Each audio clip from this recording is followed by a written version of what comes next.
और उन बच्चों की हिम्मत की मैं दाद दूंगा, क्योंकि जब उन्होंने पहली बार मुझसे बात की तो मैंने उनसे कहा कि मैं 12 से 14 तारीख को भारत में नहीं हूँ। मैं मिशिगन यूनिवर्सिटी और येल यूनिवर्सिटी के बुलावे पर अमेरिका गया हुआ था कुछ दिनों के लिए, और मुझे 15 की रात को यहाँ आना था।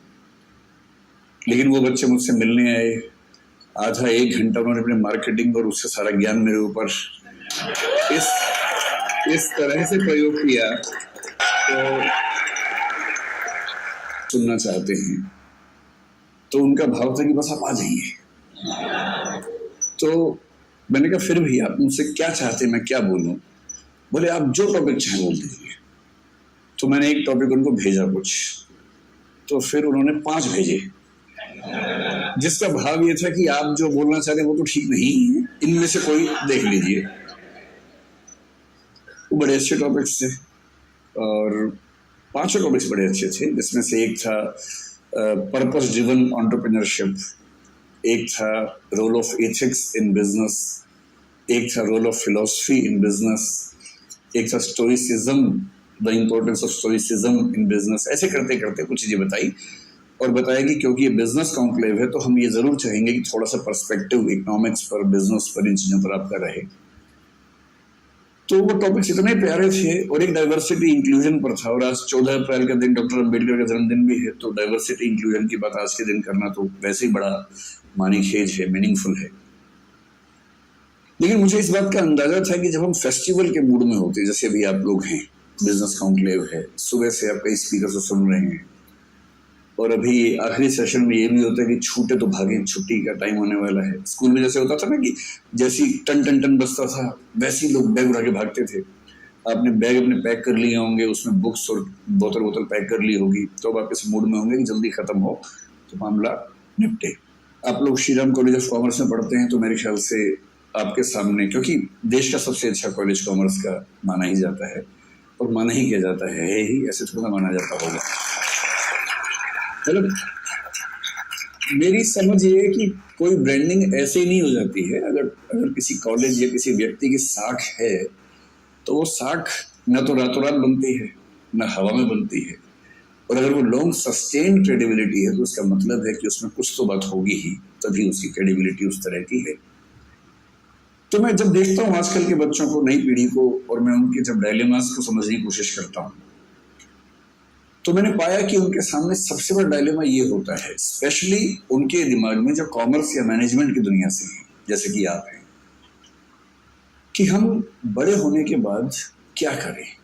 नौकरी करें में फिर बहुत सारे ऑप्शंस, प्राइवेट सेक्टर में जाएं, किसी स्टार्टअप में नौकरी कर लें, सिविल सर्विसेज में जाएं, कोई और नौकरी कर लें, एकेडमिक्स में चले जाएं। एक तो ये सवाल, और दूसरा ये सवाल कि क्या हम अपना स्टार्टअप शुरू कर दें, कुछ अपना उद्यम शुरू कर दें।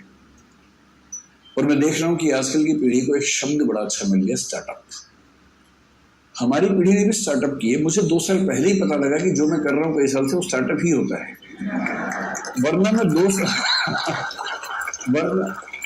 वरना तो मैं 3-4 साल से बड़ा परेशान था कि पूरा देश स्टार्टअप कर रहा है और हमने कभी किया ही नहीं। तो मुझे एक बार गूगल पे जाके सर्च करना पड़ा कि स्टार्टअप क्या होता है, व्हाट इज स्टार्टअप। तो पता लगा स्टार्टअप का मतलब अपना काम करना, इतना ही होता है। तो फिर मैं समझ गया कि अच्छा। तो मैंने 1-2 पढ़े लिखे लोगों से पूछा, तो जो मैं करता हूँ क्या वो स्टार्टअप हो सकता है? बोले हाँ वो स्टार्टअप, आप लोग सक्सेसफुल स्टार्टअप है। तो मुझे बड़ी खुशी हुई कि मैंने ये काम कर लिया, वरना दुविधा रहती कि सारी दुनिया कुछ कर रही है और हमारे वर्तमान सरकार उस पर इतना जोर दे रही है और हमने किया ही नहीं वो काम। आप लोग संयोग से हमारे पूरे भारतीय इतिहास के उस दौर में हैं। मैं इस पे आता हूँ 2 मिनट के बाद, इस वाक्य को पूरा करूंगा, उससे पहले एक संकेत करता हूँ। हर देश में जो इकोसिस्टम है उसमें सपने अलग अलग होते हैं, और ये आपके सपने दरअसल आपके सपने होते नहीं है, आपके सपने आपके समाज के सपने होते हैं जो उसने आपके मन में बैठा दिए। ऐसा संयोग नहीं है कि हमारे पास जो बच्चे आते हैं उनमें से बिहार, उत्तर प्रदेश, राजस्थान के बच्चे आमतौर पर सिविल सेवक बनने के मूड से ही आते हैं।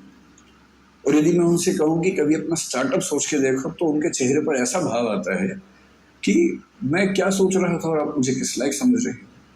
क्योंकि उनको जो वैल्यू सिस्टम है जो सोसाइटी ने दिया है वो सिविल सर्वेंट बनने का ही है। उनके लिए उससे बड़ा कोई सपना है नहीं। लेकिन जब मैं गुजरात के लोगों से मिलता हूँ, विशेष रूप से मारवाड़ी या सिख समुदाय के लोगों से मिलता हूँ, तो उनसे नौकरी की बात कर रहा हूँ, हंसने लगते हैं कि नौकरी क्यों करेंगे, धंधो करेंगे, धंधो, अपना काम करेंगे, अपना ही उद्यम करेंगे। सारा खेल वैल्यू सिस्टम का है। हम उस समाज के लोग हैं जहां ज्यादा पैसा कमाने का सम्मान ज्यादा नहीं है। आप कितना ही पैसा कमा लें, लोग आपको सम्मान देंगे नहीं जब तक आप उससे बड़ा कुछ नहीं कर लेंगे। लेकिन कई देश ऐसे हैं, कई समाज ऐसे हैं जहां पर धनी होना, सफल उद्यमी होना अपने आप में एक सक्सेस की निशानी है। मैं एक एग्जाम्पल देके बात करता हूँ। मुझे एग्जाम्पल देने की बहुत बीमारी है, उसी से बात समझाना आसान भी लगता है मुझे। मैं अभी करीब 12-13 दिन अमेरिका में रहा। मैं 5 विश्वविद्यालयों में गया सिर्फ उनका सिस्टम समझने के लिए। उनमें से 2 में मुझे निमंत्रण था, 3 में मैं बिना बुलाए पहुंच गया कि मैं देखना चाहता हूँ कि कैसे आप लोग काम करते हैं। तो वहाँ के कुछ स्टूडेंट्स, कुछ प्रोफेसर से परिचय था, तो उनके साथ मैंने पूरा विश्वविद्यालय देखा, समझा, कुछ बच्चों से मिला, उनके सपने पूछे, उनके पढ़ने का तरीका पूछा, प्रोफेसर से पढ़ाने का तरीका पूछा। पर्पज ये था कि कल को अगर मैं कोई विश्वविद्यालय शुरू करूं, जो कि मेरा एक सपना है, तो मेरे पास एक टेम्पलेट हो या कई टेम्पलेट्स हों कि एक अच्छा विश्वविद्यालय कैसा होता है और बच्चों की पूरी ग्रूमिंग का तरीका क्या होना चाहिए। तो उन्होंने सब मुझे बताया। मैंने वहां जो बिजनेस पढ़ रहे थे, 1-2 बच्चे जिन्होंने बिजनेस स्टडीज पढ़ा हुआ था, मास्टर्स लेवल पर या ग्रेजुएशन लेवल पर, और मैं अच्छे यूनिवर्सिटी की बात कर रहा हूँ, मैं यूटी ऑस्टिन की बात कर रहा हूँ, मैं मिशिगन यूनिवर्सिटी के रॉस स्कूल की बात कर रहा हूँ, मैं कोलंबिया यूनिवर्सिटी की बात कर रहा हूँ, इनकी बात कर रहा हूँ जहां पर पढ़ना किसी के लिए बहुत बड़ा सपना हो सकता है। वहां जिन लोगों ने बिजनेस स्टडीज की पढ़ाई की, उनसे मैंने खूब बातें की, 1-1, 2-2 घंटे बात की, और अंत में एक कठोर सवाल पूछा। मैंने कहा 2 बातें बताना सीधे सीधे। एक तो ये कि यहां से पढ़ने के बाद क्या पैकेज मिलेगा तुम्हें। वो थोड़ा चौंक जाते थे कि कितना सीधा सवाल पूछ लिया। मैंने कहा इसीलिए पूछ रहा हूँ कि मुझे पता तो हो कि यहाँ आप आए तो उसका फायदा है कि नहीं है।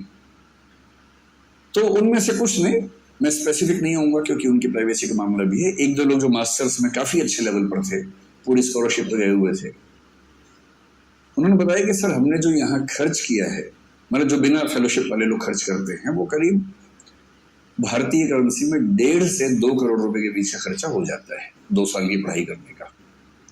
स्कॉलरशिप है तो अलग बात है, नहीं तो इतना खर्चा हो जाता है। तो मैंने कहा उसके बाद होगा क्या? बोले सर हम जो डिग्री कर रहे हैं ना उसकी वैल्यू बहुत ज्यादा है, तो